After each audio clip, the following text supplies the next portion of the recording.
Alfonso Coretti. You girls been very busy, haven't you, Ruby?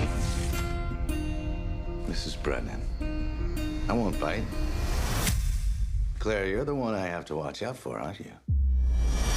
Oh, but not only her. You have to watch out for all three of these women, as they soon become highly skilled mobsters in their own right. While most mafia movies involve men handling their business, this time it's up to the other sex to show us what they've got.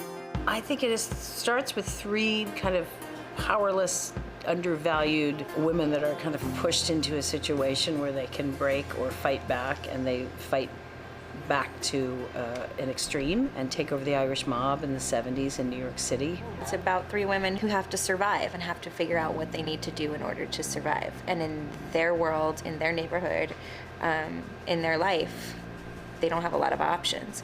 And there's one very, very good option, and that's the one that they take. One of the big reasons for me wanting to do this movie was to take a genre that we all love. We all love the mobster movie. Audiences love seeing gangster movies, and turn it on its head by putting women in it. And I didn't just want women to take on the roles that men have been taking, you know, being these like cool gunslingers. I wanted authentic, real women. You know, what would it be like if I suddenly became a gangster or you became a gangster? You know, what does that feel like? What does that look like? How are their stories authentic and different and gritty and interesting and heartbreaking?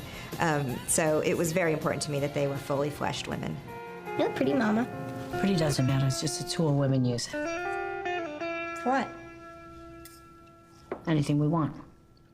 What do you want? We are gonna have crews everywhere. I can see you got brains, and I know you got money. But we got one thing that you don't.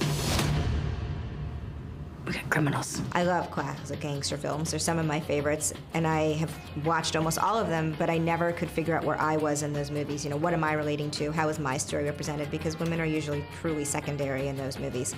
So I really wanted to create an authentic story that put women at the center of a really classic gangster movie with all the gangster movie tropes. There's surprising twists that you're not going to see coming, lots of action, lots of fun, you know, tension.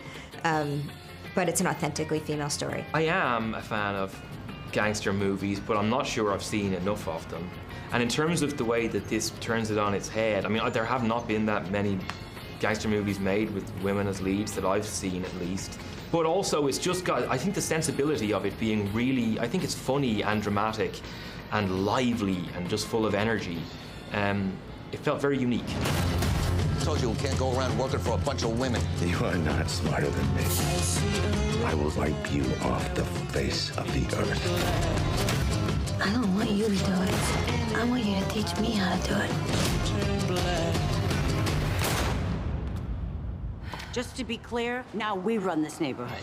I love gangster films. Yeah. I do. I love the sense of family, right and wrong. The sense of being loyal to someone is both good, and then it can also be the dumbest, most lethal thing that you can do in your life. And I always love how those two kind of always dance with each other in mob movies. It's like you're being loyal to the wrong person or too loyal to the right, and there's no way to kind of win.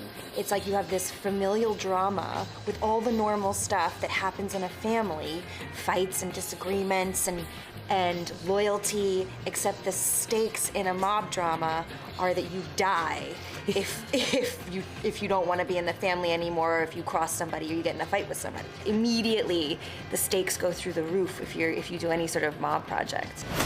If you'd like to know how women would fare in the mobster's underworld, then check out Melissa McCarthy, Elizabeth Moss, and Tiffany Haddish in the crime movie The Kitchen.